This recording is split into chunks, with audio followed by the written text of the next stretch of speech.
Good morning, everybody, and welcome to another brand new episode of the Geek Buddies! Wow. Whoa! Well, today is a live spoiler review episode for looking at Bad Batch episode 7 and 8, Battle Scars and Reunion. My apologies on a little bit of the late start time. My Sony camera is being weird, so now we're doing my webcam. So for anybody who was waiting a little bit, my apologies. Hope you had a little helping of eggs, maybe another sip of coffee, and now you're ready to go to get into all of the things we're going to get into here. And you might notice that Laura Kelly is missing today. Well, she is focusing on a Schmodown Star Wars match. For those of you who know the Schmodown, know the Star Wars matches, know that she's in a number one contender or going for the title, I think. You know that there's a lot of pressure on her and she really wants to win. So we said, go ahead, take your time, go and study. We'll be here, and she's going to be back when we do our next review of the next 2 episodes coming up down the road. But to start off, I am the Outlaw John Roca, writer-producer here on the Geek Buddies, joined by these 2 wonderful gentlemen. Michael? I am Michael Vogel, writer and producer of animated TV shows and movies. And this is Shannon McClung. I'm an animation writer and a television actor where you may have seen me on Brooklyn Nine-Nine, Marvel's Agents of S.H.I.E.L.D., and Silicon Valley. There you go. And these gentlemen are hanging out here with you all, and we're going to talk about all the things going on here in Star Wars The Bad Batch. Please remember, before we start, to subscribe to the channel if you haven't done that already. Also, please hit a like on this video as we go along if you enjoy all the stuff we're saying. And if you're watching later, and a lot of you do, please leave a comment down below as well. All of that helps as we go along here. All right, gentlemen, episode 7 and 8. I think you could argue as we go to the midpoint of the season. In my opinion, these were 2 of the best episodes that we've gotten. We got 2 incredible character reveals, one that had been teased a couple of times throughout the season, and one that I don't know if anybody saw coming until he actually showed up. But we're going to take it 7 and then 8. So let's jump into Battle Scars first. We're going to go through it and get our unfiltered thoughts on all of it. All right, so we start off here. The Marauders being chased by the Rokai. They can't get into hyperspace, apparently. They stole some lizard that the Rokai had kind of stolen first, and the lizard breaks out as they're trying to figure out this hyperspace situation and avoid the Rokai, jumps on top of Wrecker. The hyperdrive goes online. They take off with the lizard back in the cage, and we head back to Sid's. And she says, rather ironically, that's one strange-looking lizard. Wrecker and Omega head off to some tradition that we don't know about just yet. And then we see a mysterious hooded figure at the bar. We go back to the back room of Sid's, and Sid is giving him their cut. Hunter says, wait, this is less than we expected. And he goes, we were expecting 3 times that. And she says, no. I get 3 times that. You get a third of that minus your expenses. And all of a sudden, and this is what happens in life, ladies and gentlemen, Sid throws down all these extra expenses that include 20 cartons of Mantel Mix. I don't know what Mantel Mix is, but we cut to Wrecker and Omega eating Mantel Mix and putting it on Sid's tab. And it looks like caramel popcorn mixed in with kettle corn and God knows what else. And Sid says they need a big score because we go back to Sid's. They need a big score to be square and to figure it out. We hear some commotion in the bar. The 2 regulars from the last episode that we've seen in Sid's bar run out. We see the hooded figure with his gun drawn, and then he pulls off his hood, and it is Captain Rex.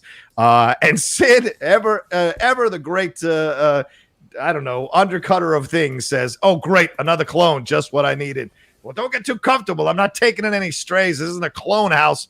And then the Bad Batch ask where Rex has been, and he says it's a long story. So we'll stop here. Michael, thoughts on this opening for episode 7, Battle Scars? Them escaping. They're still owing money to Sid. Sid's basically going to keep them enslaved to her in perpetuity if they keep going with this relationship. And then Rex shows up. What did you think about all of this?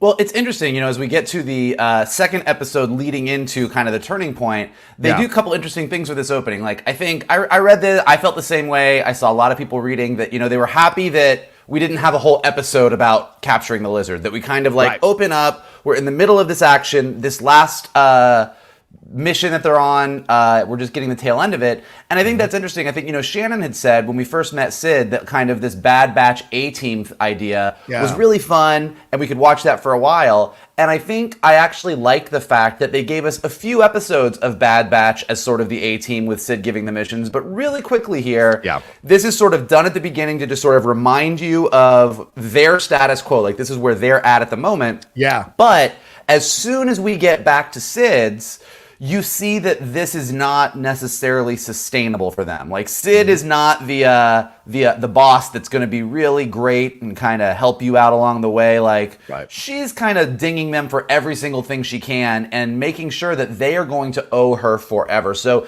you see right away as we go into episode 7 and 8, and both episode 7 and episode 8 sort of touch on this, that this idea of the Bad Batch as mercenaries and hunters trying to figure out where they fit in the Empire, that it's not really 100% working for them. So, you know, even though this is sort of all really fun stuff, just setting it up, they're kind of setting the stage to be like, where do these guys fit in this new normal of the Empire's universe? Couple like really fun bit. Mantel Mix, you said it looked like kettle corn. Do you, I don't know, maybe this is just me. Maybe this is me, I was a weird kid. Yeah. My mom had a lot of potpourri. And as a kid, I always thought that potpourri looked really tasty. Like, oh, I bet that tastes really good. If any of you have ever tasted potpourri or put it in your mouth, spoiler alert, it does not taste great. But the second that I saw Mantel Mix, I was like, oh, it's Star Wars potpourri. That's what it looked like to me. So really glad that Wrecker and Omega liked it. Gave me a little bit of PTSD for when I mistakenly put some of that in my mouth as a kid. And another super... I don't know why this jumped out to me. This is a super tiny detail. But, you know, the two regulars in Sid's bar, one of them is an Ithorian, you know, like the Hammerhead guys. And I love the fact that he actually is because, you know, they speak basically the same as everybody else does, and we can understand what he's saying, which you usually can't with an Ithorian. But they actually have built around his neck a translator, which I just thought was a really great, silly detail, because they wanted these regulars to be able to sort of comment and be the... Cliff and Norm of a galaxy far, far away. And so, like, they actually went to the trouble of building a translator around his neck. And then as far as the Rex reveal was great. You know, we had all discussed it. I had kind of hoped/assumed that that was who the Martez sisters were going to be talking about, and turned out that it was.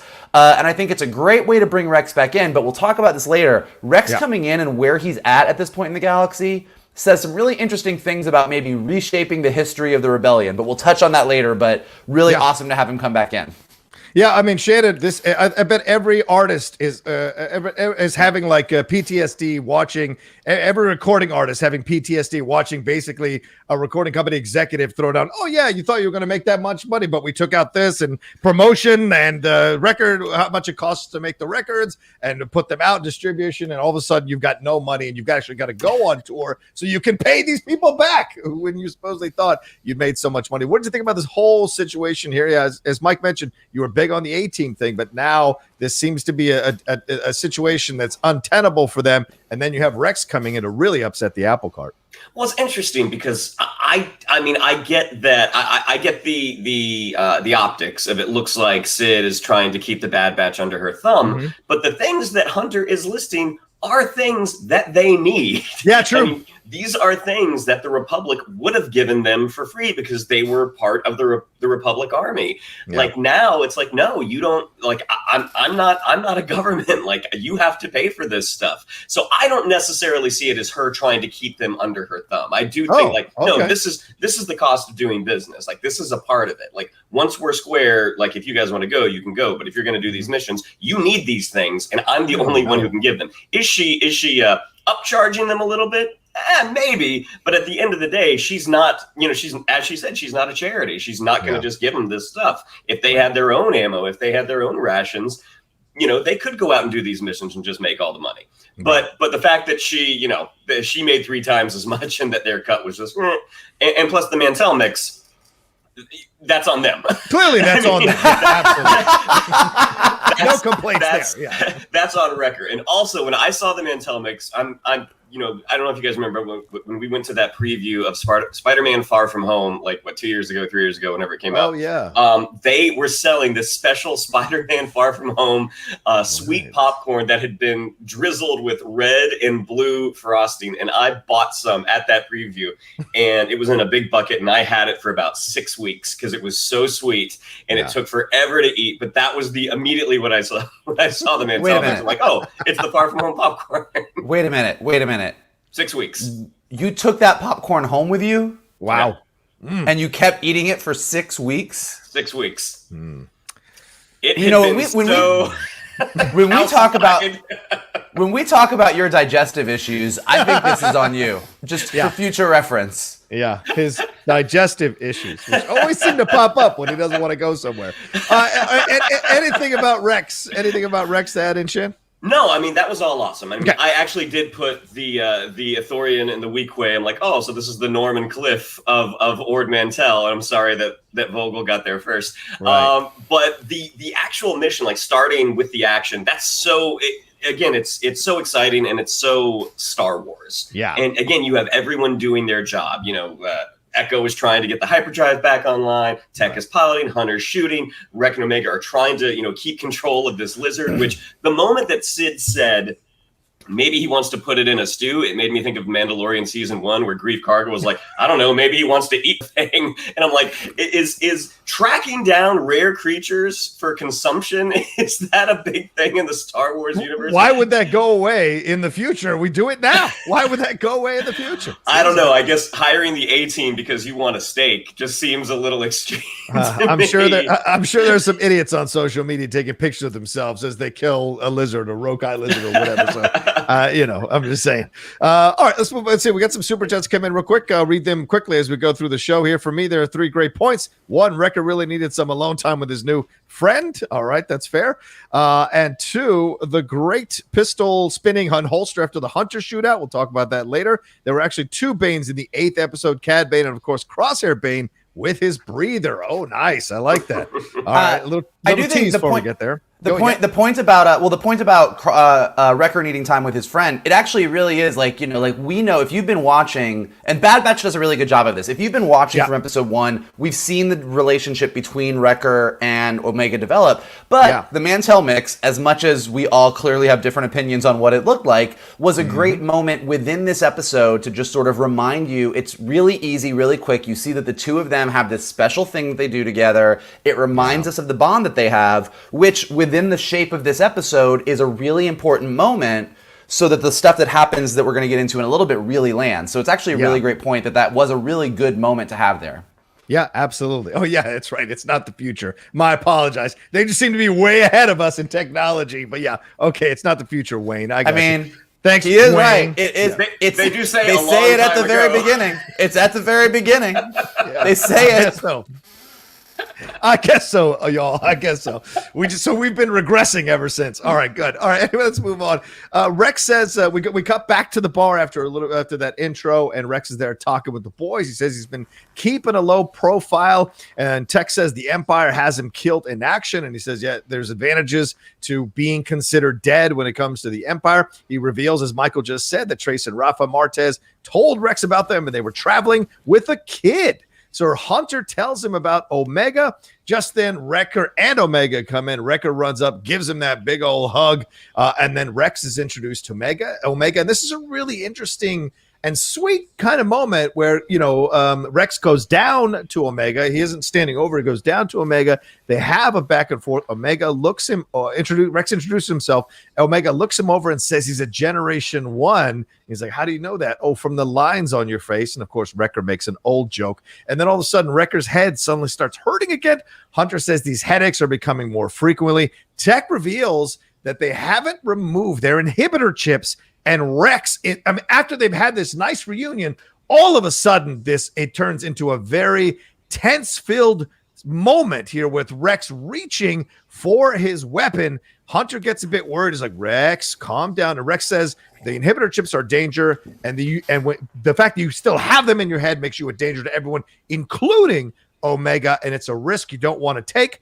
Hunter, trying to defuse the situation, asks, how do we take them out? Rex says that's a good question, and he'll reach out to them when he can answer them. Then we cut to the Bad Batch in the Marauder, heading to Braca. Wrecker is worried about Rex wanting to open up his head. Hunter says it's going to happen to all of them. Omega chimes in kind of curiously and almost a little braggadocio here, saying, not me, which we actually don't know if she doesn't have an inhibitor chip for real. Tech reveals how the scanner is going to play into this, and he is using Rex's head as a baseline, and they arrive at Braca, a starship that is essentially a starship graveyard. So let's stop here. Shannon, some really tense moments here between the Bad Batch and Rex, and then also Omega kind of being a part of this mix as well, knowing, kind of having and figuring out who Rex is and what generation Rex is. But then also we get this worry about being opened up and what's going to happen here and them arriving to Braca. So what do you think about this whole sequence here?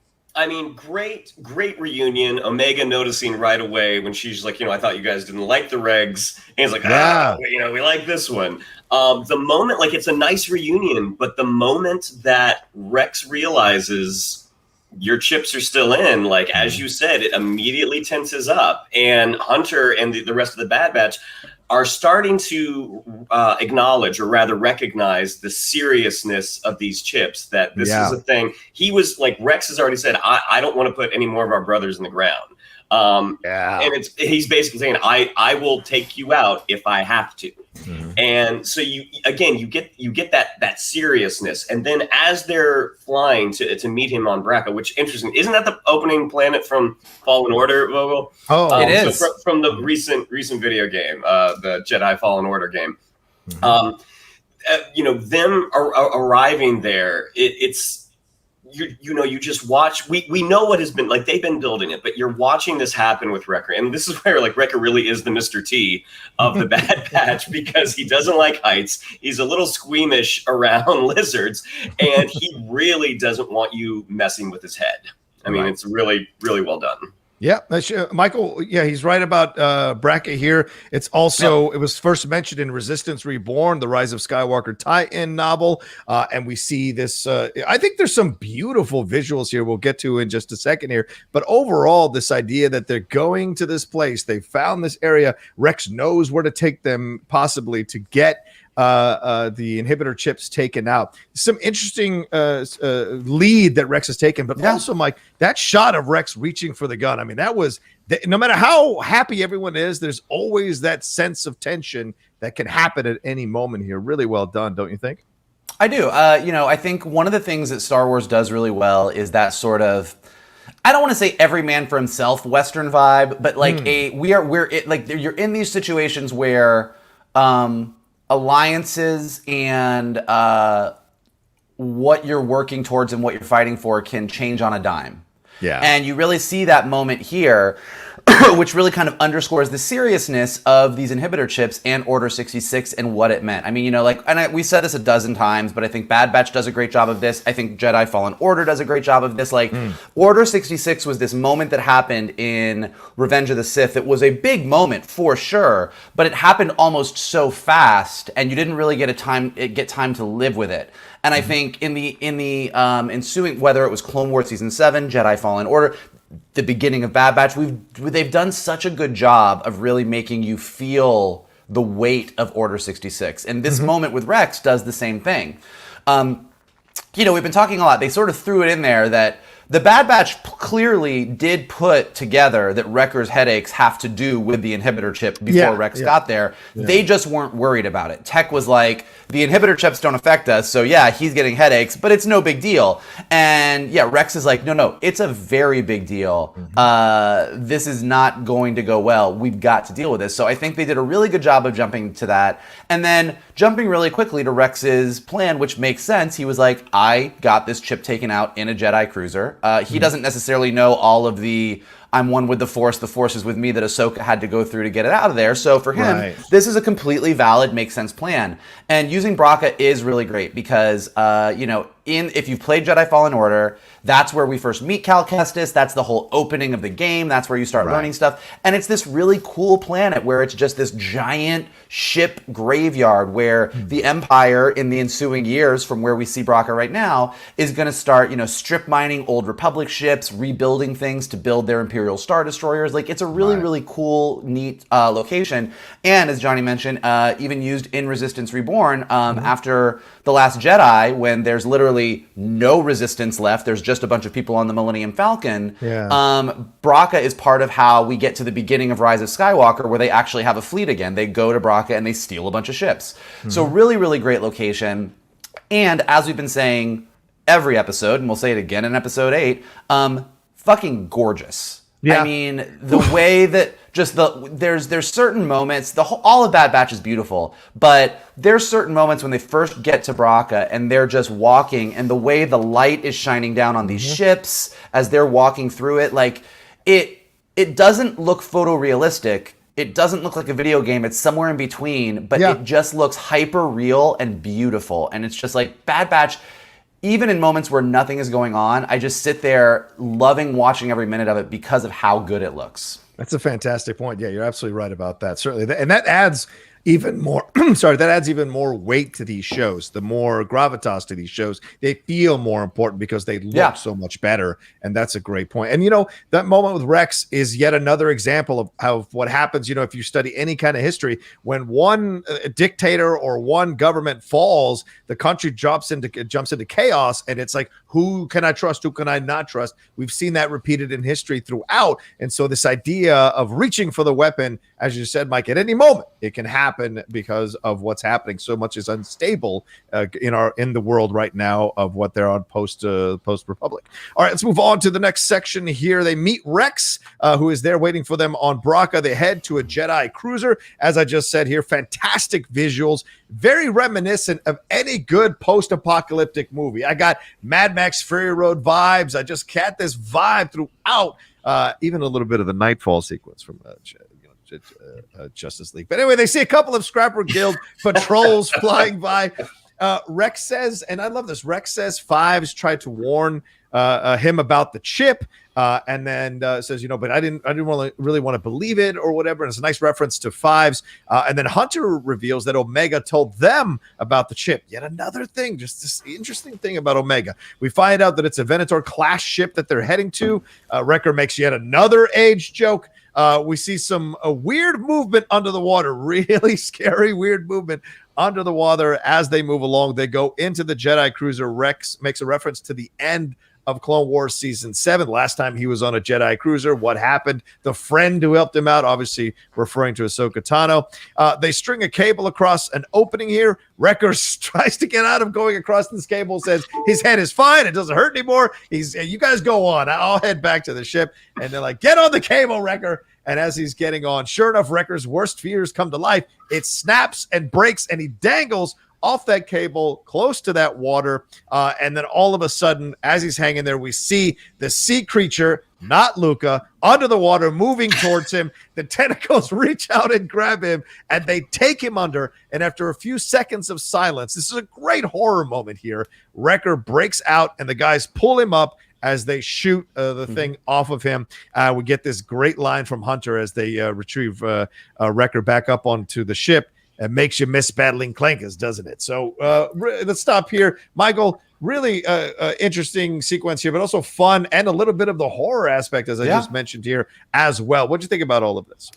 It's great. I mean, look, Star Wars is all about giant, scary monsters. I mean, that is when you build out the DNA pyramid of what Star Wars is, it's, a little bit of Western, a little bit of samurai, a little bit of giant sci-fi monsters, and this was a great giant sci-fi. To your point, it was well shot, it was cool, they built up the tension. You sort of hinted earlier on when Rex was like, stay away from the water. Like, the whole thing was done really, really great. And you are correct, it is not Luca, it's actually a Dianoga. I think that's correct. And if anyone's ever seen Star Wars New Hope, you've seen a Dianoga. That is what is in the trash compactor that attacks Luke and Leia and Han and Chewie. They are, if you had seen the other side of that thing, you would have seen the big old eyeball. And if you've ridden Star Tours since Rise of Skywalker came out, you would have seen a bunch of them too, because apparently they're all hanging out in the remains of the Death Star. So once again, kind of like using some good Star Wars references for their monsters. But yeah, super, super great sequence. It's just like adding that little bit of extra fantasy flair is what makes Star Wars a different kind of world than anything else. And just seeing the Bad Batch work together to get him out and seeing what a badass Wrecker is. And again, it's a nice little reminder of just how strong Wrecker is. Like, he goes down there, they're all kind of standing there for a minute, and then he comes back out because he's still fighting. And just a nice reminder that he's a one-man army in and of himself, which, again, good setting you up for where we're about to go.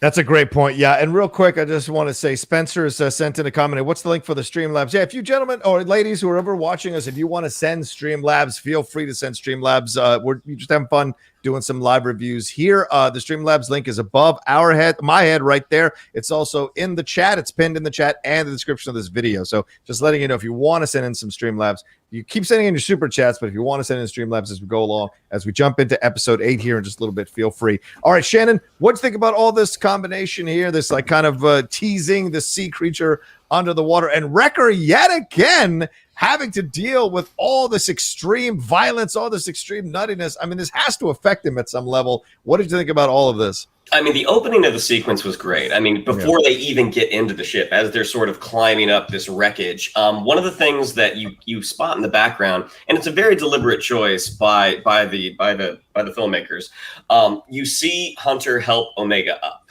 Yeah. And again, that seems like such sort of an innocuous little thing, but when you're designing that stuff, like, he didn't have to do that. She could have just stepped up on her own, but you were still establishing this bond, not just between Omega and Wrecker, but Omega and Hunter, how Hunter has really taken on that paternal role for her. So the fact that you are able to see that in the background, sets up for him protecting her later.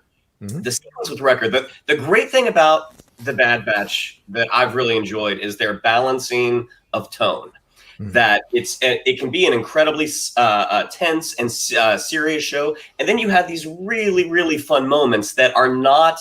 I mean, they're not playing it for laughs; they're playing it organically, and it's getting laughs as a result. Yeah. You see these guys in their awesome armor, like they look so badass. And then you're like, well, how does that armor work when you have to climb across a tiny cable? And because Wrecker is so big and he's already so afraid of heights, the way that he sort of frog legs that cable, I mean, it's probably something he would do as someone who is not comfortable. He wouldn't remember the proper form he was trained. He's holding on for dear life.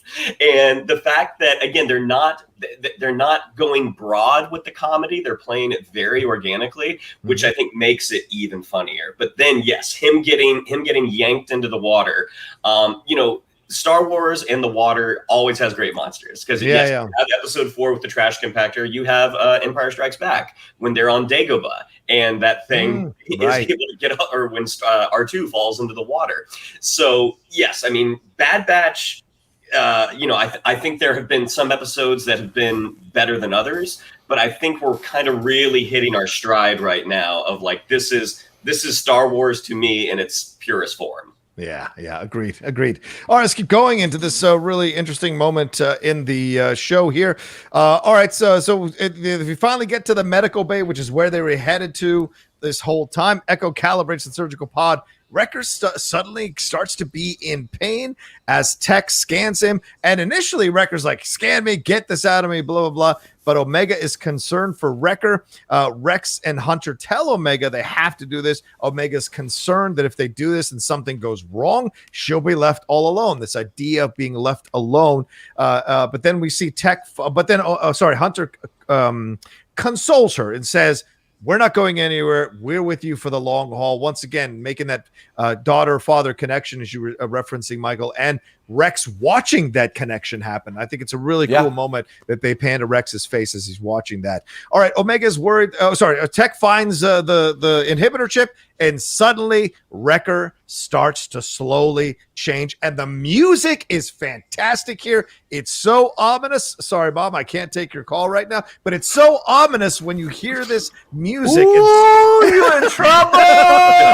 She'll understand. Suddenly, Wrecker's head is ringing. Maybe she's chiming in on Bad Batch, or maybe she's watching, but suddenly Wrecker's head is ringing, and then he switches over. Oh, my word. This is a fantastic moment. Just complete and utter switch. Grabs Tech by his neck and says, you're in direct violation of Order 66. Flings him across the room, and then Wrecker takes on the whole Bad Batch, calls them all traitors. They realize, Hunter and Rex realize they got to draw Wrecker out of there, because Wrecker might ruin the equipment and they won't be able to take the inhibitor chips out of the rest of them, including Wrecker. They run out into the hall. Echo and Rex try to attack him, but they're quickly dispatched. Then Hunter and Wrecker go at it, which is pretty awesome. And Hunter, I think, is using a photon torpedo to try to subdue Wrecker. Then Wrecker knocks him down and starts to choke Hunter. And then Omega shoots at him, and he goes after her. And suddenly we're back in another horror movie sequence that feels very reminiscent of Halloween,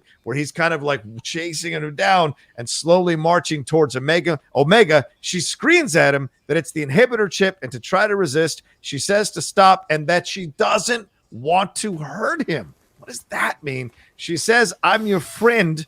And then Wrecker responds, "Good soldiers follow orders." And just as he's about to shoot, Rex takes him out from behind. Shannon, so much action in this sequence. Get that horror vibe as well. But also, the switch is so quick and so ominous. Bad Batch, I love how unafraid they are to scare you a little bit in certain sequences. What do you think about this? The pupil dilation moment. Oh, yeah. When it goes quiet. It reminds me of J.J. Abrams' first Star Trek. That moment that the crewmen get blasted into space and you hear how quiet it is. Like, for that moment when that chip gets activated, it's like Wrecker's world goes quiet.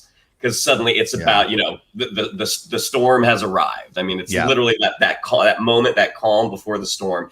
And you see how brutally efficient he can be. Like the way he takes tech out, he smacks Rex's blaster to the side. You get into that chase, which, I was never a big horror fan, so I don't have the Halloween reference, but I had the Jurassic Park Raptors in the Kitchen reference. Sure. That it looks like he's headed straight for Omega. Turns out she's on the other side. But yeah, I mean, I clocked that as well. I mean, she did have that blaster rifle, but the fact that Omega is saying, "I don't want to hurt you," as if it's something she could do. Very, very interesting choice. And I like that the one who took him out was Rex, because he is the one who is the most detached from this group. Yeah, and we didn't get the scene with Rex muttering, "I'll show you some age jokes," and then shooting him and knocking him out. We didn't get that scene. I'll show you some lines on your face. Gen 1, Gen none. All right, listen, Michael, all of this is very well done here, don't you think? And the switch and everything like that. But yeah, it is kind of scary how quickly he could take out the whole Bad Batch, not even needing Crosshair himself, but they do eventually subdue him. Am I reading too much into the Omega lines? What do you think about this whole sequence? What stood out for you? I don't want to say you are reading too much into them, because you could very well be right. I picked it up as a very typical little girl being scared, and she has the gun. I don't think she probably could hurt him. But she doesn't want to even try to. Like I think playing up the emotion of, I'm just a little girl who's scared and you're my friend. I think was what I was reading it as. But since we have no idea what's really going on with Omega, there could very well be a bunch there. Some subtext that when we get to the end of these 16 episodes, we'll look back and be like, "Oh shit, no, she was serious." So you could very well be right there. Like I could see that going either way. Echo what Shannon said. I think the moment when all the sound kind of went out right when he changed the eye dilation moment maybe was my favorite moment of this episode. To me, it reminded me of Admiral Holdo in Last Jedi, in the moment where she takes out the Star Destroyer, and where you really do see that sound design. That's sometimes making things bigger and louder and more explosive, I will call it the Michael Bay method, is not always the most effective. That actually, when the absence of sound is just as powerful as adding more sound. And I mean, this is definitely a moment that goes right down that, like it's a perfect moment, and you are as laser focused, your ear just kind of goes, "Oh shit," right as you're watching what happens, and it's super, super effective. And yes, as someone who did watch a bunch of horror movies, I thought they nailed the moment. I mean, Steven Spielberg in Jurassic Park with the Raptor is definitely doing his dinosaur take on the horror moment. Totally. But it is the Michael Myers, Jason Voorhees. There is a force that is chasing you, and there is nothing you can do but hide. And then doing the sort of psych out reveal that Wrecker's gonna get her but doesn't. Like, it all works really well. And having Rex, I think Shannon is right. Rex is the one who's the most detached. But I think it also does a really good job. It's a good reminder of, look, the Bad Batch is badass. We love the Bad Batch because they are awesome. But it's a nice little reminder that Rex is still clone number one. Yeah, he is best clone. Yeah, exactly. Like, the Bad Batch is great, but like, don't ever forget Rex is the man. Yeah. And that he is the one that can take out this guy who is a one-man army all by himself, which I think it just makes me happy and just reaffirmed once again my absolute love that as someone who grew up with an original trilogy and grew up as a Han, Luke, Leia guy, I have such a love for this clone that I cannot even put it into words. And so, yeah, I was super happy he was the guy that did it. Yeah, that's a great point, Mike. Absolutely. All right, we head to Wrecker being in surgery here. It takes a little bit. Omega is there with him. He comes out of the tube there, and he is not waking up. And, there's questions about how long this is supposed to be taken. Rex says, I don't know. I haven't been on the other side of this thing. And then Rex, being a little bit of fatherly moment as well, telling Hunter, hey, maybe you should take Omega topside. She shouldn't have to see this. And Omega's not, no, you're not taking me anywhere. I am staying right here with Wrecker until he wakes up. And I think that reaffirms their connection even more strongly. We've seen that, being built up over the last few episodes.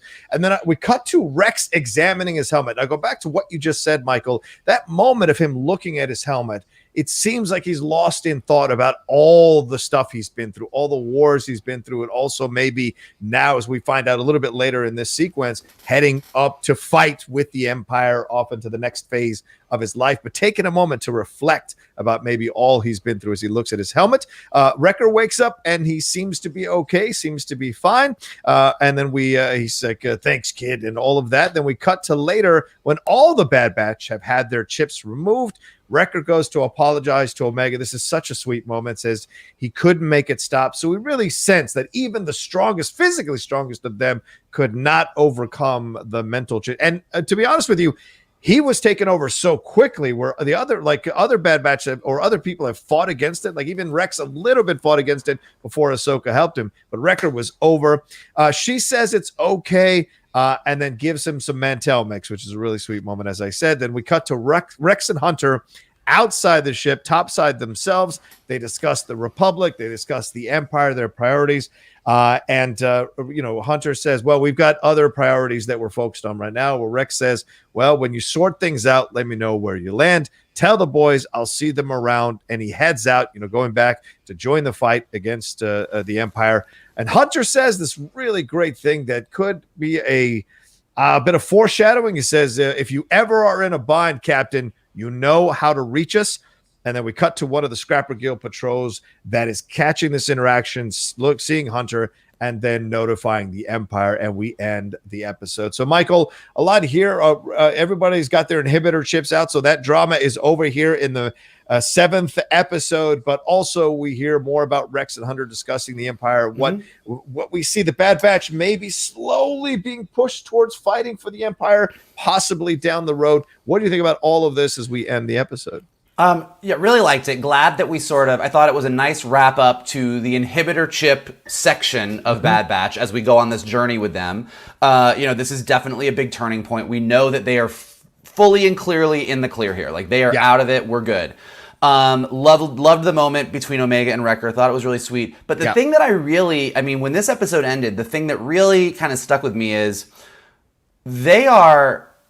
Filoni and the team are rewriting what we know about the beginnings of the rebellion. And it's going to be really interesting to see where this goes. Like, we know from just kind of Star Wars lore and whatever that Bail Organa, Mon Mothma, obviously key in starting the rebellion. And when we see Rogue One, we see that they are there and everything is good. But what we also know from Rebels is Ahsoka was pretty essential as fulcrum in bringing different groups of rebels together. And that's what Hera was doing.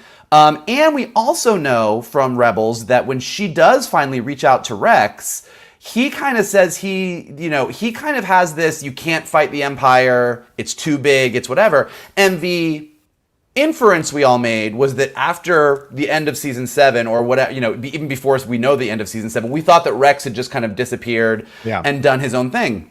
And now we're seeing a very different thing. We're seeing that with the Martez sisters, with Rex, that right off the bat, there were people that were already kind of going up against the rebellion. And it really does seem like Rex is at the very beginning stages of this. So it's going to be interesting to see where they go with all this, because, and I don't mean this in a bad way, it's actually a really cool and interesting thing to watch them kind of go, well, here's what you thought you knew about the rebellion, but we're going to show you, we now have dozens of more stories that we can tell to show you what Rex and the Martez sisters and whoever else were doing at those early stages before we even got to an organized rebellion. And what we do know from Rogue One is that there were people that were off fighting in these little skirmishes, and you still had Mon Mothma and Bail Organa and all these people that were still in the Senate. They were sort of undercover working with this rebellion. So there's a entire there are multi-season shows. Cassian Andor is one of them. It's coming out, and it's going to fill in some of these gaps. So it's going to be really interesting to see, both in animation and live action, as they fill out this 18 years and really show us people fighting against the Empire in different areas and watching this slow kind of build towards everybody joining together. That it wasn't just, hey guys, let's fight against the Empire. Cool, here's a rebellion. And so I just think that what they're doing with Rex is not what I think people were expecting, but it's going to be really cool. And to see how he and all of these other characters that we know and we love slowly form together to build this coalition, I think is going to be a really, really great journey that we're going to go on in the next 10 years. Yeah, well, great points, Michael. Absolutely. Nothing. I'm glad that they're realistically taking their time. Maybe if this was 20 or 30 years ago, they make it like, let's all get together and go after them. This is more. We expect more layers to our stuff now, more complexity to our stuff now. Yeah, go ahead. Yes. You mean like what they did in Rise of Skywalker? I don't know what you're talking about, but yes, I do know what you're talking about. Yes, but Shannon, what do you think about this whole way to wrap up the episode, wrap up the inhibitor chip subplot or storyline rather, and then wrap up what happens here with Rex and Hunter? Well, I really like that moment that you called out about Rex sort of reflecting over his past, but also I think it sort of demonstrates his solitude right now, that he's looking at this group of outsiders who've never been a part of anything, but they still have each other. Whereas Rex now is literally by himself. I mean, he has communication probably with Ahsoka and obviously the Martez sisters. But for right now, all of his brothers, he grew up as part of a squad. All those guys, if they survive, they are no longer his brother. Yeah. And so you get that sense of like, oh, this is a man truly on his own right now. And I think that's going to make for a very interesting character journey for Rex going forward in animation and hopefully in live action as well. I mean, hopefully Tamara Morrison is going to be playing the live action Rex, which I assume he will be at some point. But also, Tech and Echo took a little bit of a backseat this episode, but that moment where Wrecker wakes up and Tech's very clinical response is, "Oh, you made it." Again, that comedy that's not over the top, that's not overbroad, that character specific comedy. Again, when you have really well drawn characters, you can have them be themselves and get a laugh without having to make a joke. Yeah, agreed. And wait till you hear how Tech describes the Clone Wars in the next episode. Oh my God! Absolutely.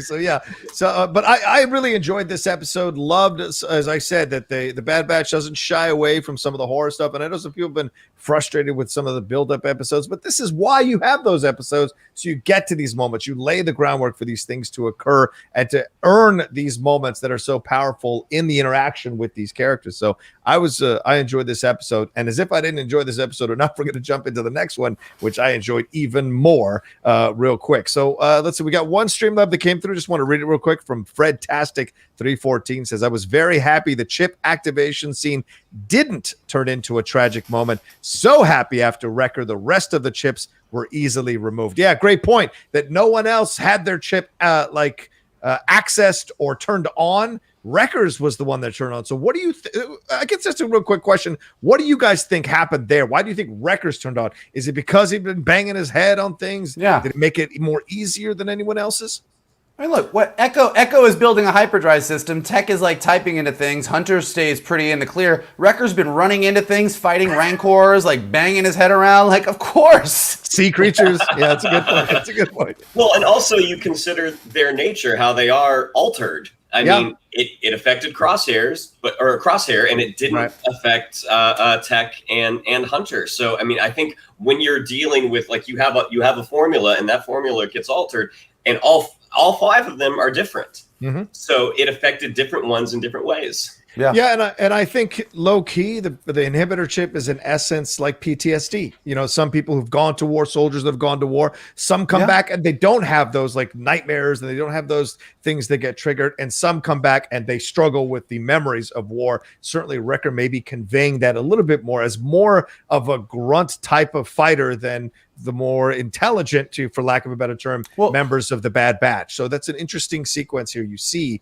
or interesting connection you can make to the inhibitor chip. I also think, and I ask you this because, like, you know, you're the one who served in the military, but I think also the thing that's interesting about Order 66 and the inhibitor chips in general is that there's always been, in a lot of military movies and a lot of movies about soldiers, there is always a distinction between the soldier that wants to be on the side of right or do what's right, and the soldier who just follows orders no matter what, or blindly believes that what they're doing is right, all evidence to the contrary. And I think Order 66 in and of itself is almost a commentary on and by saying, like, good soldiers follow orders versus what Rex does, versus what the Bad Batch does. It's really a commentary on what it means to be a soldier, what it means to serve, and that serving and doing what's right isn't necessarily always following blindly. And so I think that's a really interesting dynamic as well. But I ask you, as someone who served, how you feel about that. Yeah, absolutely. It's a great point, Mike. And that's absolutely what I connect to here when they have those discussions about it, because the military tells you from basic training on, you always have a right to object to any order that you feel is morally incorrect.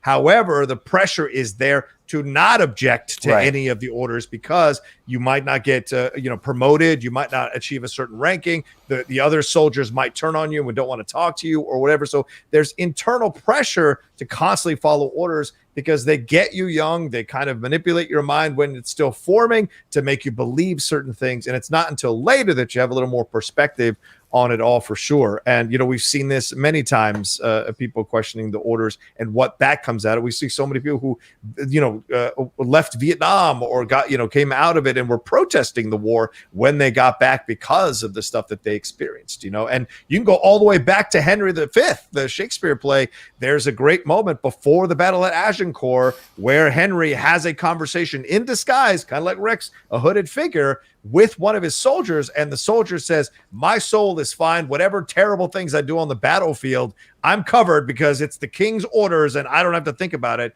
And the king pushes back in disguise. "That's ridiculous. You're still responsible for your own soul and your own decisions that you make on that battlefield. It isn't carte blanche to access the more severe or disgusting parts of yourself to do terrible stuff on the battlefield." So it's a constant conversation about responsibility in war and in battles and in the military. Even if you don't see a one day of war, there's still that conversation you have with yourself throughout it. So, yeah. And I think, and that means that every English lit professor can suck it, because we get the same cool messages in Star Wars that you get in Henry V, but we get ion cannons and monsters. So fuck y'all.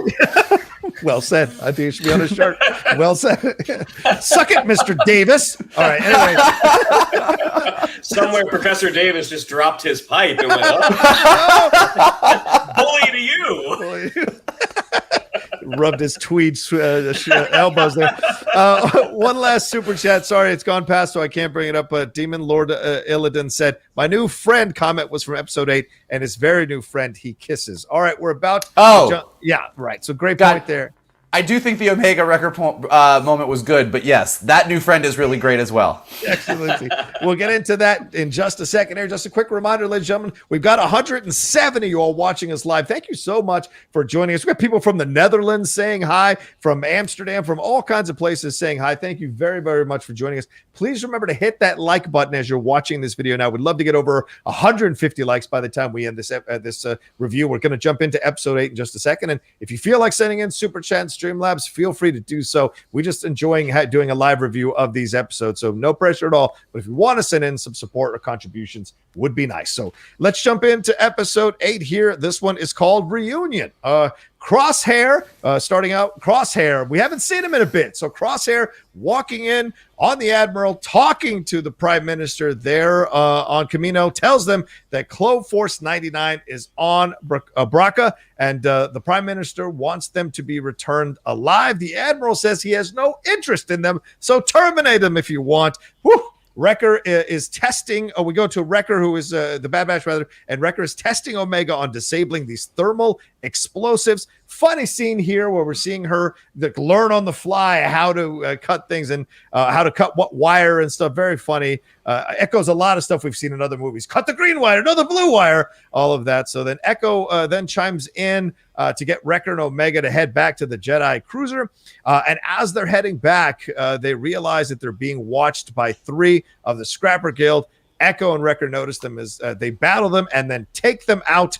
And the Bad Batch is all reunited a little bit later. Echo says they need to leave because they've probably been spotted. And so, the Empire probably knows that they're there. Hunter says we can't leave because they can make a lot of money off of these weapons that are here.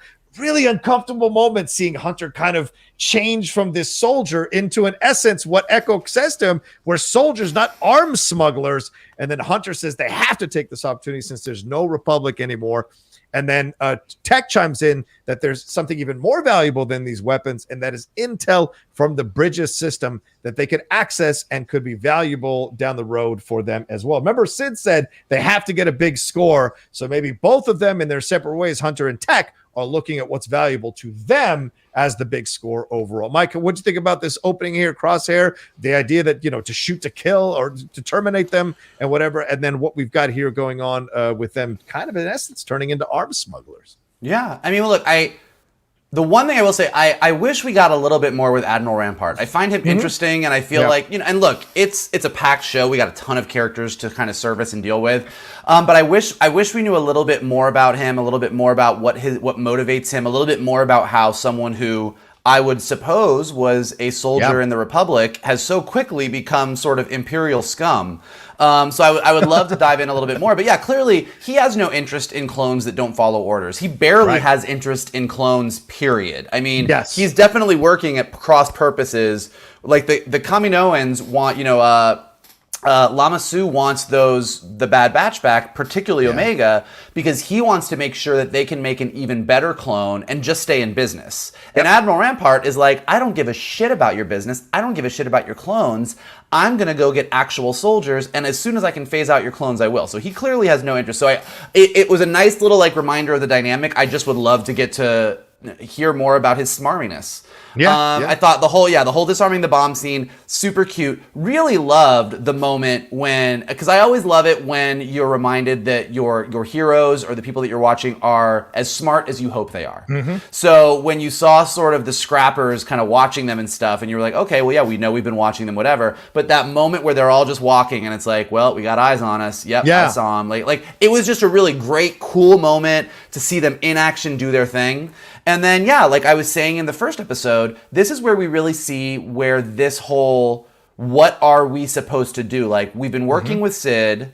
Sid has basically said, this is what your future is. Yeah. But then Rex shows up and offers a different take on it. And I really liked the use of Echo here to sort of be the one that echoes what Rex was saying. And that Echo, as the newest member of the Bad Batch and the one who has the most loyalty to Rex, obviously, he sees what Rex is doing, and his immediate jump is like, we don't need to do this. You're treating this like this is our only option, but Rex is over here doing what we're supposed to be doing. This is what we were designed for. This is what we are meant to do.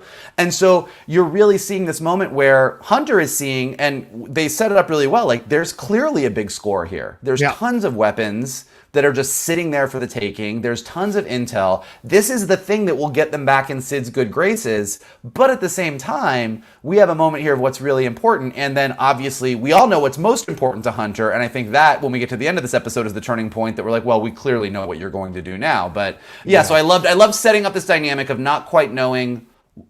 I think a lot of people in life come to moments in life where they have these choices where like, I don't know what the right thing to do is. And watching them kind of deal with this in this fantasy sci-fi setting is really kind of cool and interesting. Yeah, what stood out from you from these opening scenes here, Shannon? Before we get to the rest of the episode, what did you think about what they were laying the groundwork for, and this kind of battle? Because remember, we just had that interaction between Rex and Hunter, and Rex saying, "Oh, we've got other priorities," and Hunter saying we got other priorities, and Rex trying to get him possibly to enlist the Bad Batch to go and fight for the Empire. But here he's almost turning into an arms smuggler just to be able to do something because he's got these responsibilities to the Bad Batch and to Sid.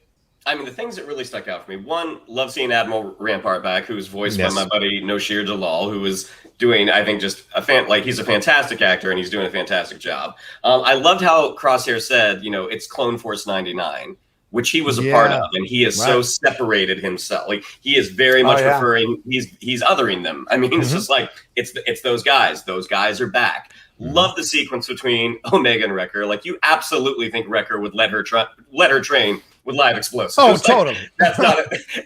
And the fact that he's like, it's gonna blow, run, and how he leaves her.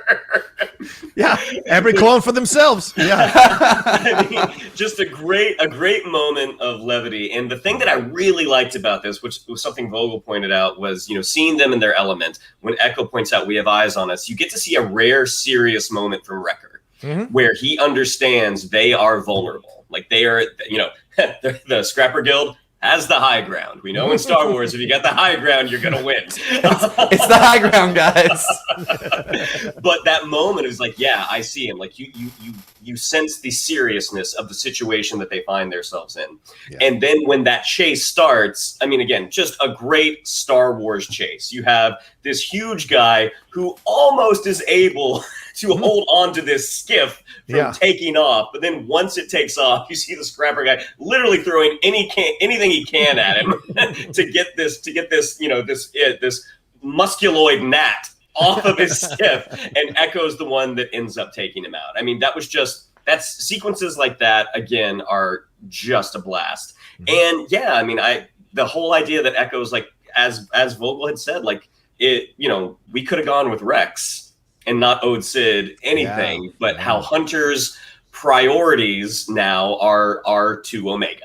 Yeah, absolutely. And they take him out because Echo gets to the high ground and shoots from the high ground to take out the last guy, I think. That's how it works. So you're right. You got to achieve the high ground in Star Wars, ladies. Things I learned in Star Wars.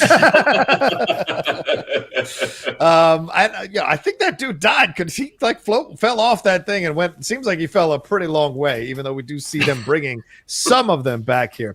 Anyway, they go hunting into the cruiser and they find some thermal explosives and proton torpedoes. Rex is like a kid in a can. Oh, I'm sorry. Wrecker is like a kid in a candy store looking at all the stuff that he's going to be able to get. And Omega says, "Help me arm one of those." And Wrecker reverts back to being a kid like he does sometimes. He goes, "Get your own. I got mine. Get your own." Then Omega gets called to the bridge to help Tech. And then Hunter and Echo talk about owing Sid. Echo tells Hunter, if we had left with Rex, we wouldn't need to owe Sid at all. And Hunter says Rex is on a different path.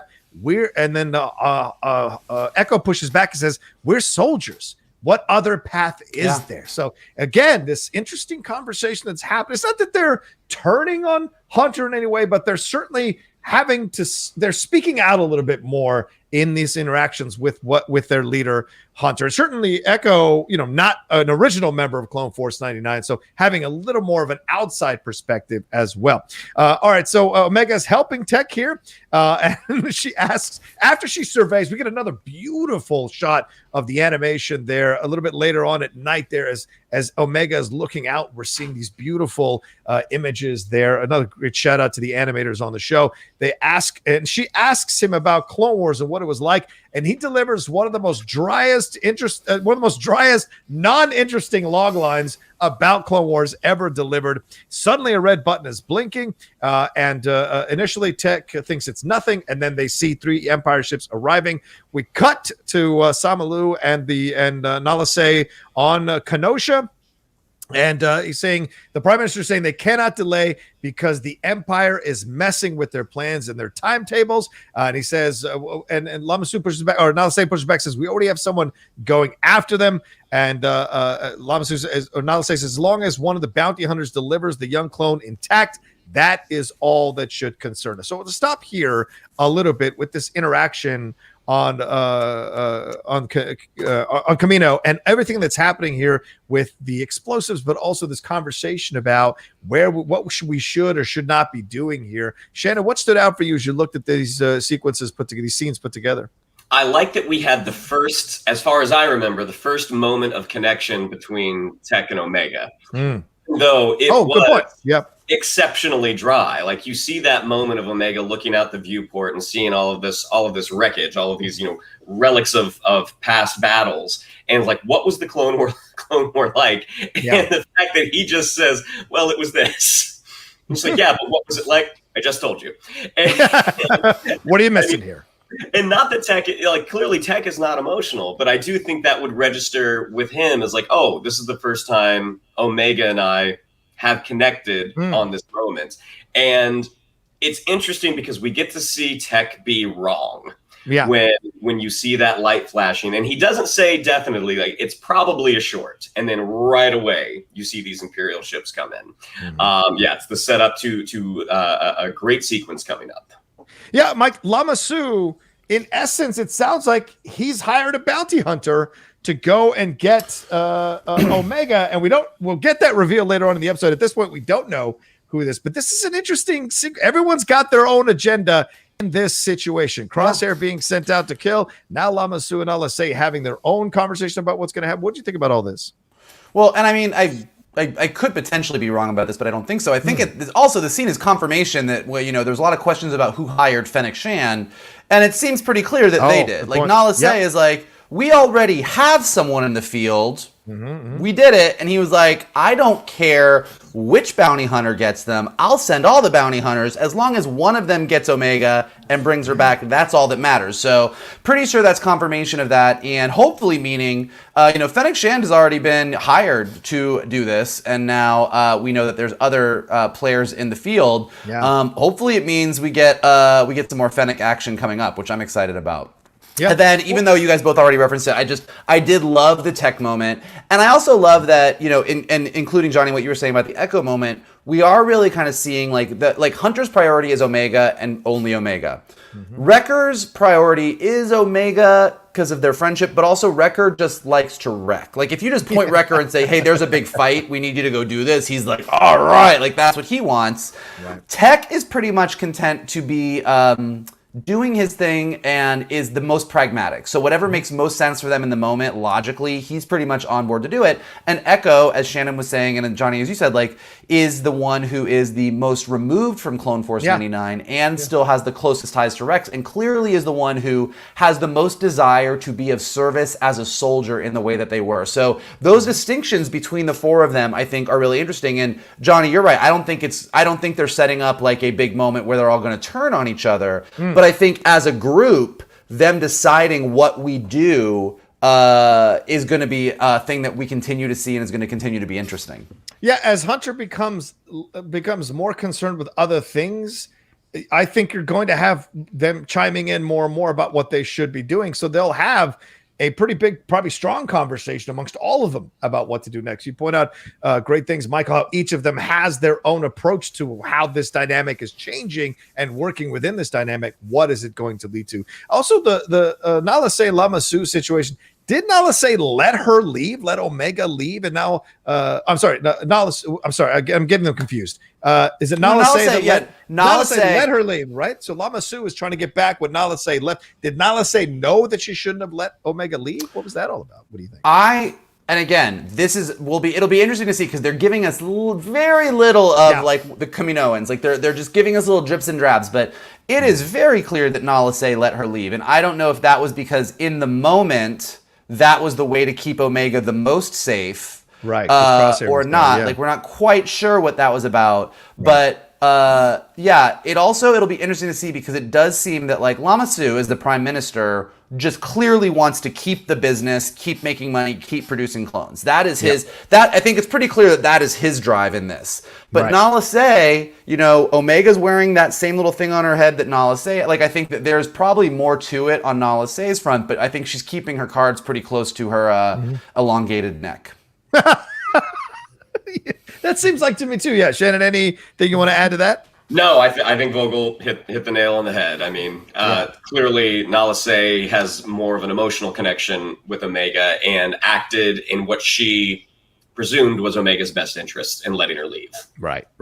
All right, well, let's head back to Braca here. The Bad Batch sees that Crosshair is part of these 3 ships that are landing here. Crosshair walks out with his crew.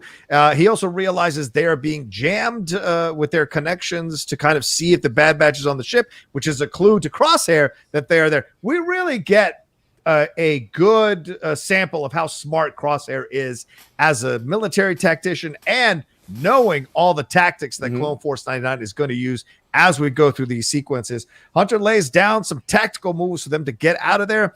There are other troopers that secure the Marauder, and they get stationed around the Marauder to make sure that if the Bad Batch runs to there, that they're confronted. Tech hacks into their comms, causing the Bad Batch to alternate their path to the hangar because they hear Crosshair say, hey, let's head to the hangar. But Crosshair knew they would do it and cuts them off at the pass, says they're so predictable by cutting into their comms and stuff. And Tech is sent off to handle the cannon situation. Hunter and Crosshair debate what Bad Batch is doing and why they are doing it. Hunter tells Crosshair that he's being controlled by a chip. Omega comes in and says, it's true. You can't help it. Remember what I said back in the brig? And that was, I think, episode 1 or 2, where we had that interaction in the brig. And then Crosshair says, aim for the kid. Jesus Christ. So it's an all-out battle between these groups, back and forth shots all over the place. Wrecker, I think, killing a clone, throwing him right out the door there. And then suddenly someone brings a flamethrower to this place. Wrecker knocks him out with a photon torpedo. They head to the ion engine chamber to escape through the engine. They think Crosshair calls for a shuttle to the artillery deck. He sends the rest of his crew to the bridge to await orders. Tech tries to explain how the engine works, and Wrecker says, no one cares, keep moving. Crosshair takes a shot at them as his crew disembarks from the ship. The engine is coming back online, which sounds really ominous. Great sound effects there. They have less than 2 minutes, apparently, before the engine turns on. One of Crosshair's homies is on the bridge, turning on the engine. And then Wrecker says, let's employ Plan 7. And I think it's Tech who says, this has nothing to do with Plan 7. What are you talking about? He said, well, you suggest something. And then Tech suggests setting a bunch of charges around the cone so they can set them off and separate the cone and fall instead of being incinerated. Omega's not happy with this plan. Crosshair keeps trying to spot them in his scope as they're doing this. The engine comes online, the charges go off, and we get an awesome sequence of visuals as the engine explodes and they fall down in the cone. Crosshair is knocked backwards by the force of the engine and the explosions rather forcefully and tells them to turn the engine off. Michael, this is one of the best sequences I think we've ever seen in the Bad Batch, and it is fantastically animated, and you build the tension throughout this, and Crosshair showing that he knows exactly what Clone Forces 999 is going to do almost at every moment. What do you think about this?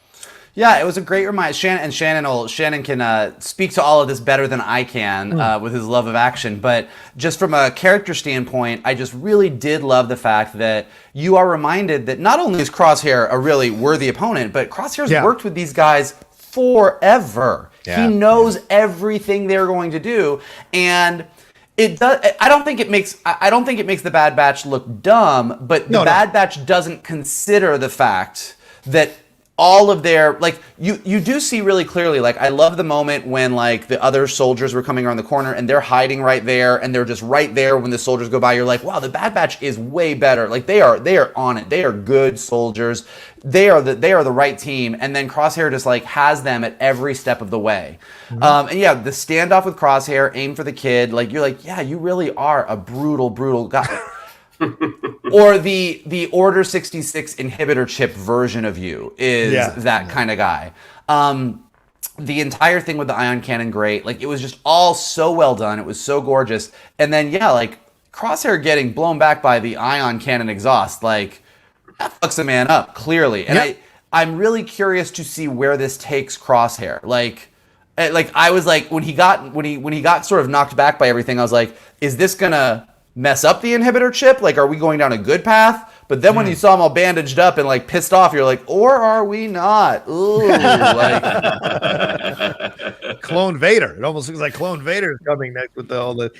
All right, Shannon, what do you think about all the action in this whole sequence and how it all went down? Some of the smart military moves that Hunter was trying to employ, but was being cut off or kind of countered by Crosshair, but also Tech suggesting the explosions around the cone. What do you think about all of this as a guy who writes action sequences in your animated shows? One, a gorgeous shot of Crosshair leaving the shuttle with the assembled troops. That's just a classic Star Wars shot of your big bad leaving a shuttle, the smoke's behind you. I mean, it's just a beautiful, beautiful shot. And it's reminiscent of Kylo Ren in Force Awakens when he comes out and he lands on that planet. That's a great point, Shannon. Return of the Jedi with the Emperor. I mean, it's such a great villain entrance.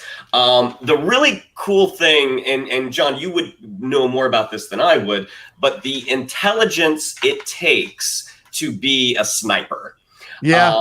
I mean, you can tell Crosshair is just, he has an intellect that his former teammates don't always remember that he has. Yeah. Because it's that ability to look at things from a distance and be up. This is what we have to do here. Mm-hmm. I mean, the moment that he knows, like, all right, we're being jammed. This is what they're going to try to do. Say this. Mm-hmm. I mean, it's just so well thought out. And then when you have that standoff moment, I mean, I think it was probably the inhibitor chip, but it reminds me of the first episode when he was clearly okay killing a Padawan. Like, the fact that you're a child doesn't make a difference. And in fact, it's a weakness of you, and I'm going to exploit that. Yeah. And this is the first time we really get to see a confident Omega going into the action. Like, you get to see her wield that energy bow, Good point. As a kid, like, I remember watching these films, watching cartoons, and wanting to be a part of this adventure. But at the same time, you recognize that you're a kid. Like, oh, this would never happen. I mean, that's a lot of wish fulfillment that I think older fans are probably getting, that you see her taking part in this as well. And the moment with Tech, when someone is like, can we use a charge to do something with the engine, and how Tech is incredibly smart, but it's almost, you have to point him in the right direction to get the best response. And so, that won't work, but this will. Yeah, right. Which he would not have gotten there if someone hadn't opened that path. But that moment, I mean, again, classic bad guy that he getting horribly scarred by the heat of an engine. Right. I mean, classic Star Wars bad guy getting horribly scarred. Great point. Yeah, 100%. And if the inhibitor chip did get damaged, he's probably pissed off. His former teammates blew his face up with an engine. Yeah. Well, he's the one that turned the engine on. He's the one that set the game, so it literally blew up in his face. So I mean, it's kind of his own fault in this whole situation. But yeah, I mean, I think if they hadn't done the Chargers thing, if Tech hadn't come up with that, and the thing is just fascinating to me, and I think it's important to point out before we move on to the last scene here, Tech is as smart as Crosshair in different ways. So he's essential. He is vital to this team as they confront Crosshair, because I imagine they can confront him more than once before this is all over. He's smart as he knew. Put the charges up. This is the only way. It wasn't Hunter who came up with that. It was Tech, and that says volumes, because Tech, I think, is the closest to Crosshair currently amongst that section of Clone Force 99. So he understands a little bit how to counter Crosshair and some of his moves as well. Mike? No, I think that's a really good point. I think that Tech and Crosshair both are the most pragmatic in different ways. Yes. Yeah. Wrecker's emotional. Hunter's clearly emotional, as amazing and skilled as he is as a soldier. And Echo is more honorable. I don't want to say that Tech is not honorable, but I think that Echo's driving force, clearly where they're pushing him, is we are soldiers and we do the right thing. I think Tech is much more pragmatic, much like Crosshair. Yeah, and you see that. That's why the combo that's why having Crosshair on the other side is a dangerous situation for Clone Force 99. Yeah. Also, before we jump, because I see it in the chat and I just wanted to address it, this idea that Echo kind of is going to become Lobot, and also the idea that that Dengar, if you remember that bounty hunter, Crosshair at the end looked a little Dengar. I don't think that they are going to become those characters, only because, and it's because like they just, there's been a little bit of controversy on this recently in Star Wars as well. There is there's this idea that Rex, because they mention it at the end of Rebels, fought in the Battle of Endor, and there is a character in Return of the Jedi who's bearded, who some people were like, oh, is that Rex? But like, he can't be Rex because he white. And Rex is not white. And as we get into these issues of colorism, you know, we talked about this within the Heights in a little bit, taking a character who is clearly not a white character in animation and making them a white character is quite problematic. So although I definitely look at Echo and say, oh, this is the same technology as what we see with Lobot, if they were to say that Echo somehow became a white guy and turned into Lobot, or that Crosshair got so blasted by that ion cannon that his color wiped right off his face and became Dengar, I think that there would be some issues with that down the road. So I think that just in the air, I totally get it. And I actually think that is a good call to look at like the way the bandages are. And I actually completely see it and see how somebody could make that jump. But I don't think they will do that for that exact reason, because they already got in a little bit of heat about this Rex Return of the Jedi thing. So I think as we look at where these characters are going to go, is Echo and the way that his tech is designed definitely inspired by Lobot, and we could maybe see those connections in some way? 100%. But I don't think they will fully go down that road. Also, Dengar's toilet paper on his head, so you know I don't think that's a big deal. All right, I don't think that's what you do to Crosshair, man. All right. I do like back in the Empire Strikes Back. Like we do such a good job with costume design now, but you're not wrong that like back in the day they were like, hey, we need some bounty hunters. I would make this guy look cooler. What you got over there, Charmin? Yeah, let me see it.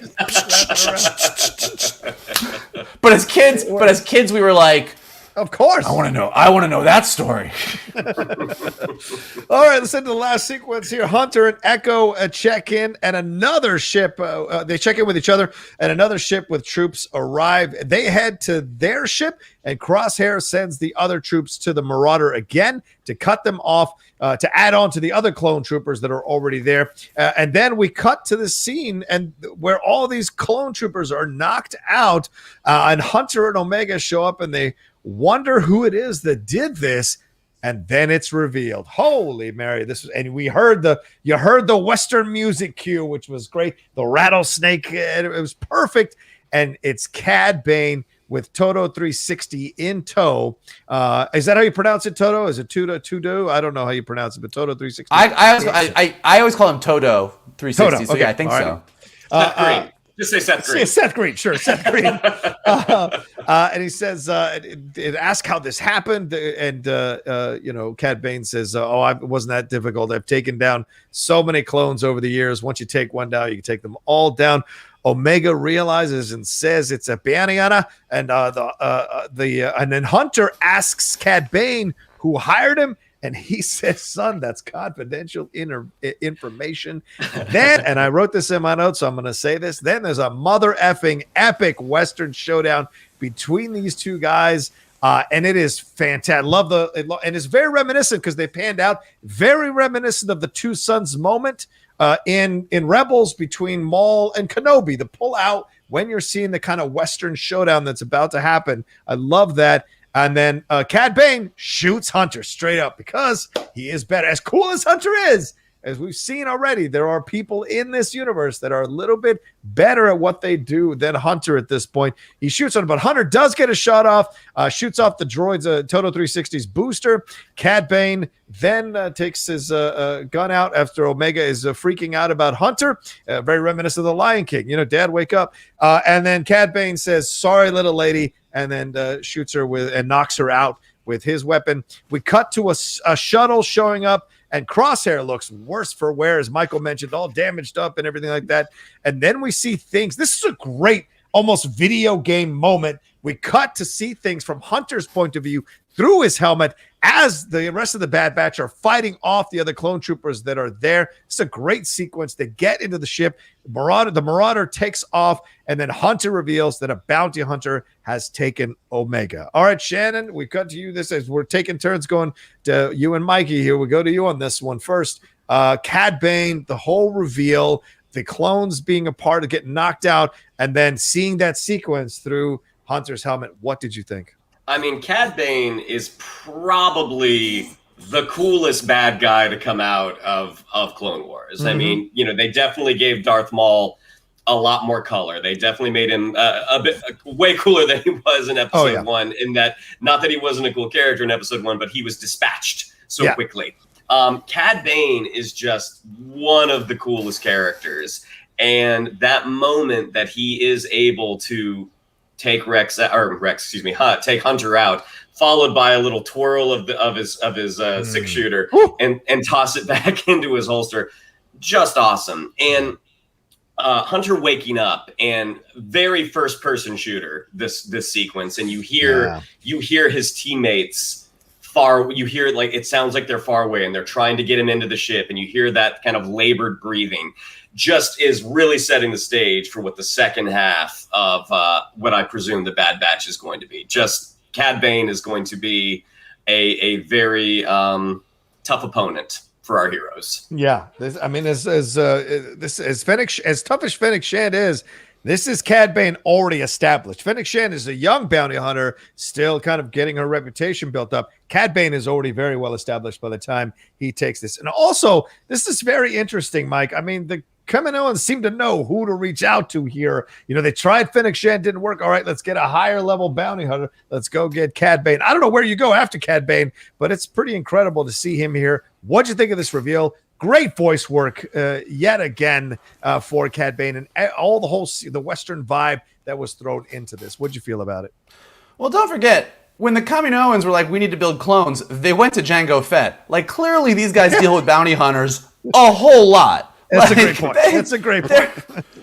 The Kaminoans are shady as shady can be. And they're like, oh, you need an army? We know what we'll do. So like clear, and as payment, gave Jango Fett one of the other greatest bounty hunters in Star Wars. So they are super, super tied to the world of bounty hunters here. Echoing what you guys, like the way everything was shot, I screamed. I texted you guys both, like sitting watching, oh, this is a great episode. This is a great Crosshair episode. Man, this is awesome. And as soon as Cad Bane showed up, I screamed, because echoing Shannon's statement, he is one of the coolest characters. I would argue, I don't know that he's the coolest. I mean, Darth Maul probably gets the most credit for what they did with Star Wars, and the Night Sisters are pretty awesome. Like, there is a whole world of great characters that have come out of Clone Wars, but Cad Bane is definitely one of the tops for sure.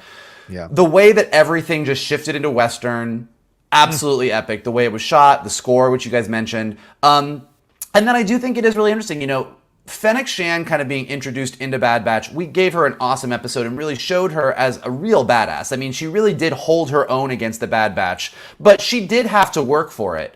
And Cad Bane didn't have to work for it. If you didn't know who Cad Bane was at all, if you had never watched Clone Wars and you're just watching Bad Batch for the first time, you still get in this sequence that he is the bounty hunter that has been hired by the Kaminoans, and that he is a badass. I mean, he just takes Hunter out easily. Like, it is not even an issue. He doesn't even break a sweat. It's just awesome. I also really do love, you know, I love that the way we all know from episode 4 that when you stun somebody with a gun, it does that weird 1970s wah wah wah circle thing. Yeah. And when you kill someone, you get a pew pew pew blaster. Does it make sense? Not even a little bit. But I love that they kept it in this, and it actually is really helpful, because without even saying anything, just visually, we know that he shoots Hunter, but he stuns Omega. And so I love that they kept this little flair from the 1970s and have just really made it work for their universe. And then the first person shot at the end was just so smart, so imaginative. Really cool, but also really effective emotionally, because Hunter goes down and we see you are living his disorientation. Yeah. You're hearing everyone's voice come back in. You are not really clear on what's going on. You don't really know where you are, what happened, and you sort of come in the middle of the action as all of your team are helping to get you out of there.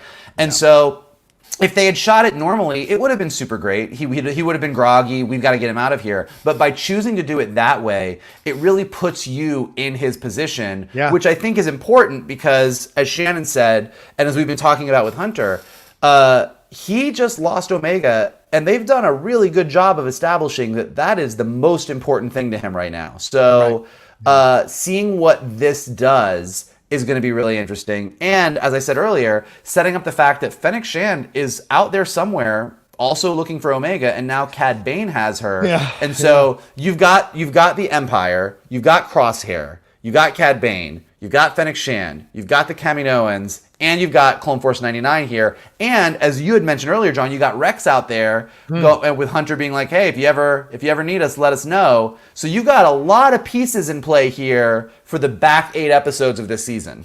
Oh, yeah. And there's a lot of rumors that it could be Boba Fett who comes into this sequence now in the last 8 episodes.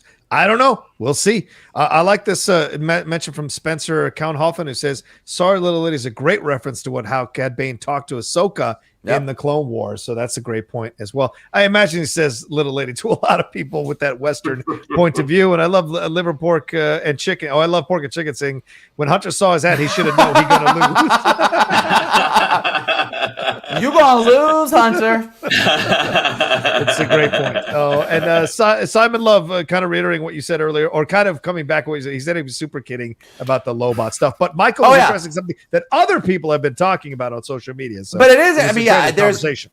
Because you can totally see it, and there's like, it's super fun to sort of make those jumps, and like legit Crosshair 1000% looked like Tengar. So for sure. But no, it was really interesting because there definitely have been people who have been making those jumps. And I saw you make the comment a little later, like long live the internets. But yeah, people are making those jumps. And I do think it's something that people don't consider that I think is important to consider, that as we sort of look at these characters, like if you are a person of color, seeing these characters in the Star Wars universe kind of have these prominent roles, like it means something. Like you are seeing yourself represented. It's how excited I get whenever I see a same-sex couple anywhere. I'm like, oh look, that's me. So I think it's important, and I do think that when people unintentionally, who aren't just kidding, make the jump of like, oh, this could be this, they're just not making that connection that might how that might affect other people. So I think it's just a good thing to bring up and think about as we look at how, not because it's good or bad or you're wrong for thinking it, but as you look at what a good job Filoni and everybody are doing as you go into Star Wars, which doesn't tell stories in order. You tell stories out of order, and you introduce characters and you tie things, because Lucas, it's all about the echoes of this echoes this to echoes this. So looking at how you do it right and how you can do it in a problematic way is, I think, important. And so far, they seem to be doing it in a good way. Absolutely. Absolutely. All right. Well, and that's the end of episode 8. We've hit the halfway point of season 1 of this show. As we've said numerous times here over the last couple of weeks on Geek Buddies, we'll be doing them now 2 episodes at a time. So Laura will be joining us when we get back together again to do these reviews 2 episodes at a time. So 9 and 10, we will be reviewing those a couple of weeks from now, just to let you know. We've got some Streamlabs Super Chats coming, but I want to speculate real quick. What do you guys think we're getting in this back half of the season, of the first season of the Bad Batch? What do you guys think? What do you expect? I think potentially we're going to see the elimination of the Kaminoans. Ooh, I think that's very possible. I mean, I love the fact that they're all about the business. I mean, they went with Fennec Shand at the beginning, and she didn't get the job done. So then they went to the more expensive option, which was Cad Bane. Right. And because they saw the urgency of, hey, Crosshair's leading those guys to go to get Clone Force 99.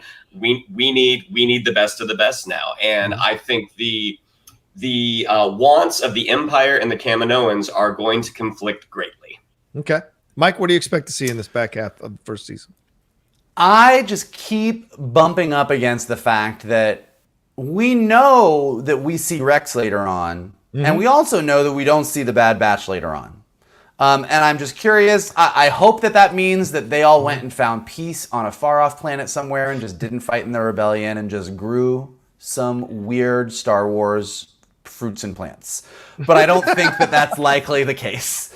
So I think we're going to find out why Omega is so important. I mean, obviously, that's a big mystery that we're looking to unwrap. But I also think that based on what I'm seeing here, like, I think that there's a lot about, like, what is important, where do you fit in this New World Order? And I do think we are sort of building up the beginnings of these cells that are going to be fighting. And I do hope that we don't, like, I don't think that the Bad Batch is going to... I don't think we're going to Rogue One it. I don't think the Bad Batch is done after 16 episodes. But I do think that maybe in the next 18 years that we're starting to dive into here, as we see these people start to fight back against the Empire, as the Empire grows more and more powerful, I do hope that we get a bunch of stories where the Bad Batch does choose to like fight with Rex and the Martez sisters and some other people. So I think that we are going to see them finding their place in this new world order, and obviously with a lot of amazing action. And I'm really curious about Omega, because I do think Omega could make it out of all this, like just like Ahsoka, just like Sabine. I do think Filoni likes to, or Ezra. I think Filoni likes to have these new younger characters and have these older characters kind of guide them, mentor them, and have these be characters that are going to show up in the post, because like really remember this, Filoni is dealing right now with, in animation, he's dealing with the 18 years between Sith and New Hope. But in live action on Disney Plus, he's dealing with the era between Jedi and the rise of the First Order and Force Awakens. And we already know Ahsoka kind of goes from one era into the next era. We're assuming and hoping that we're going to maybe see Sabine and Ezra down the road. And I do think that Omega could be a character that also is of the right age that she could make that jump as well. And finding out why Omega is so powerful and important here and making her one of the clones that does exist in the post-Jedi era could be really, really interesting. Yeah, great points both of you make. Absolutely. I'd love to see everything you guys are laying out for sure. Do we get a young Leia? Do we get Alderaan? Do we get something there? Do we get Kenobi rolling into this situation in some way? Is Vader a possibility down the road as Omega becomes more and more important and people can't seem to get? Does Omega now, the importance of Omega maybe bump up against the Emperor and Palpatine and Vader? That's a possibility overall. And what is who else is going to be popping out that this will connect to in terms of Omega that's important? So we shall see for sure. All right, let's hit some Streamlabs real quick, and then we're going to get on out of here. One last thing. I also think we're not done with the Sid situation. If the Bad Batch does not go to Sid, Sid's going to be, you owe me some money, and start hiring people to go after the Bad Batch. So Sid could be a part of this as well, but I imagine they're going to head to Sid to recoup and figure out what to do next and what the deal is there. So we shall see. But Fredtastic 314 says that if the Bad Batch had left with Rex, would Sid have hired a bounty hunter to come after them? What do you guys think? Possibly, maybe.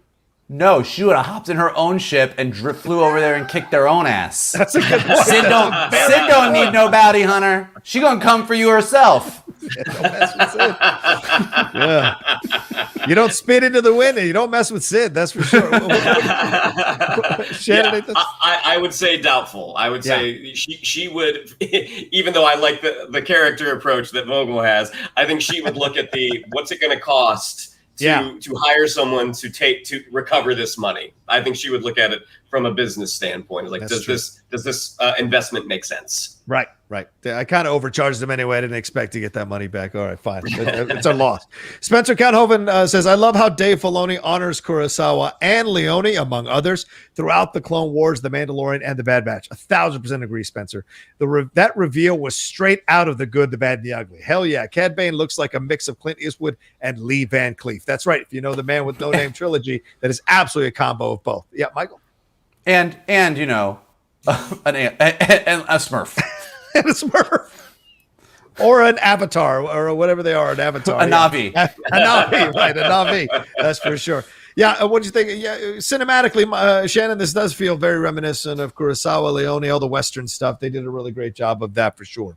Yeah. I mean, I think these images are resonating with us for a reason. Yeah, exactly. And it's also why when you look at other people and how making Star Wars work is all about knowing what Lucas's references were and always going back to those references, because when you use Star Wars to reference Star Wars, you end up being a little self-referential and it doesn't always feel totally earned. Right. And I'm talking about maybe some of the new trilogy stuff, some of the stuff that we all argue about. Like, look, we've talked about this. I love Last Jedi. You guys don't love it as much as me. But I will agree that whether it be Force Awakens, Last Jedi, or Rise of Skywalker, they are not going back to the source references as much as Filoni does. Right. And the fact that Filoni goes back to Kurosawa, goes back to Leone, goes back to the spaghetti westerns, goes back to those references over and over and over again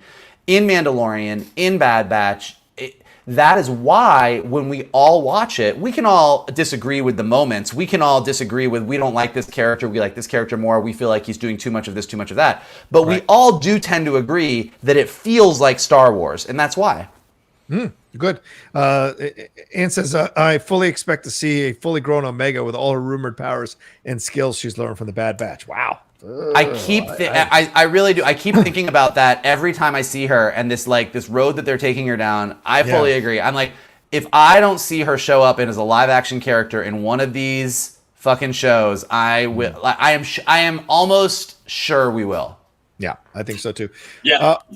Yeah, I think the rebellion that we saw in the original trilogy, the rebellion was a big thing. We saw a couple of the very big battles. We haven't nearly seen all of them. Yeah, great point. One last Streamlab twice. This is from Fredtastic314. Twice, Hunter has shown his predictability. First by Crosshair saying he tapped into the comms, and Cad Bane saying, if you've dealt with one clone, you've dealt with them all. I wonder how his approach changes going forward. That's an excellent point. Will Hunter have to do some self-reflecting, reflecting now that his authority is in essence been challenged and he's been caught out twice in these battle situations? Will he have to do some own exploration and adjust his own tactics? Maybe even have a hero moment himself, Hunter, who we've just accepted as like the baddest of the Bad Batch. But in the end, he might have to make some adjustments himself. Yeah, it's a good point that when you really look at what they've shown us how strong Wrecker is, how smart Tech is, how cold-blooded Crosshair is, and through Echo, they've really started to really push him into this is who we really should be. Right. Hunter, they've told us how awesome he is, and we've seen him do some really good action, but I think we need to see Hunter fucking hunt. And maybe that's what we're about to see. I mean, they say he's the best tracker. They say he's the guy, and he's going to be really desperate to find Omega. And so I really do kind of hope that in these next few episodes, we're like, oh, that's why he's called Hunter. Yeah, I mean, and Shannon, that creature got the best of it. Omega had to save him in that one hunting moment. So there is something here to be reclaimed for this character of Hunter, and maybe in the back half, they'll do that. What do you think? Yeah, well, I think when we've seen him be bested, it's because compromised is not the right word, but he has to worry about Omega. When Great Omega point. Has been removed from the situation, he might be able to go full John Rambo. Yeah, that's a great point. We'd love to see that with the 50 cal.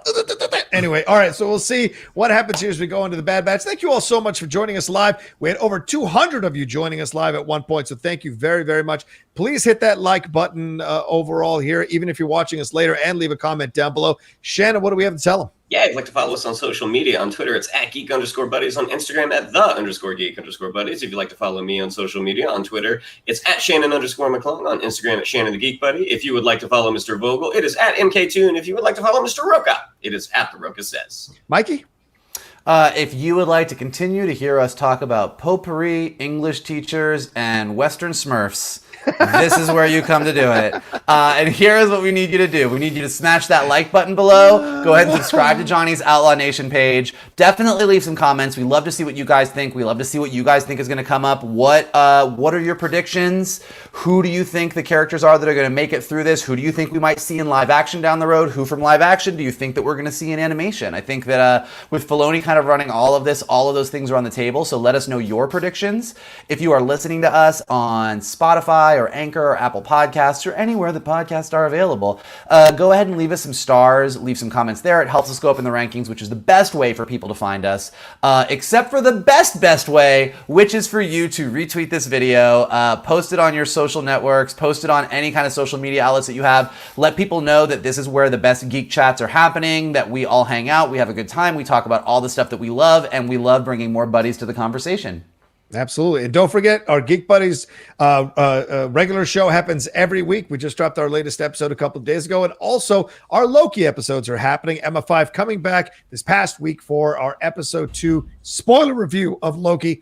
Sorry, all. She'll continue with us going forward with every episode as we finish out that season as well. And there's more to come from the Geek Buddies. So come aboard the train big time and definitely subscribe to our podcast feed as well, as Michael pointed out. All right. Thank you all so much. Take care of yourselves. Happy Father's Day to all of you and to all of you who are suffering or maybe, encountering Father's Day without your father. I hope you honor him today in some way, remembering the contributions he gave to your life and all of that. So just giving some love to everybody who is having a Father's Day today. We love you madly. Thank you for joining us, and we'll talk to you next time on another brand new spoiler review episode of the Geek